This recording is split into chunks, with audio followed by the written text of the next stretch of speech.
ফ্যাসিবাদ মুক্ত বাংলাদেশে এবার আমাদের ঘুরে দাঁড়ানোর পালা, অর্থাৎ বাংলাদেশের ঘুরে দাঁড়ানোর পালা।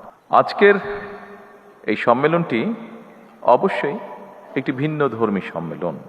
এটিকে আমি একটি সাধারণ সম্মেলন হিসাবে দেখছি না, কারণ আপনাদের অর্থাৎ এনবিআর এর সকল কার্যক্রমের সাফল্যের উপরেই সরকারের সকল উন্নয়ন পরিকল্পনা গ্রহণ এবং বাস্তবায়নের সফলতা বহুলাংশে নির্ভরশীল।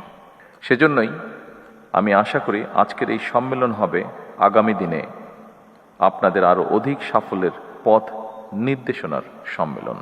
আমরা কি ধরনের ভঙ্গুর অর্থনীতির মধ্য দিয়ে রাষ্ট্র পরিচালনার দায়িত্ব গ্রহণ করেছি, এটি দেশের যে কোনো শ্রেণী পেশার মানুষের চেয়ে খুব সম্ভবত আপনারা সবচেয়ে বেশি অবগত আছেন।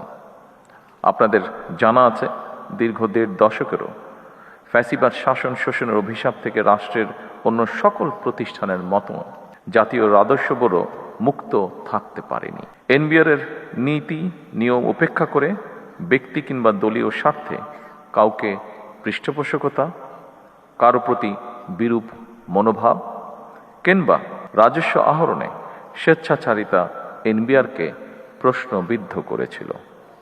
এনবিআর উপরে মানুষের আস্থা বিনষ্টের একটি অন্যতম কারণ ছিল এই বিষয়গুলো। ফ্যাসিবাদ মুক্ত বাংলাদেশে এবার আমাদের ঘুরে দাঁড়ানোর পালা, অর্থাৎ বাংলাদেশের ঘুরে দাঁড়ানোর পালা। দেশের জনগণ বর্তমানে এনবিআরকে একটি নির্ভরযোগ্য এবং বিশ্বস্ত প্রতিষ্ঠান হিসাবে প্রত্যাশা করে। দেশের জনগণ, বিশেষ করে করদাতাগণ, এনবিআরকে তাদের আস্থাভাজন প্রতিষ্ঠান হিসাবে দেখতে চায়।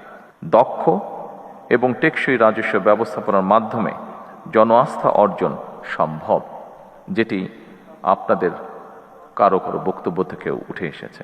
করদাতাতে সেই প্রত্যাশা পূরণের দায়িত্ব আপনাদেরকে অবশ্যই নিতে হবে।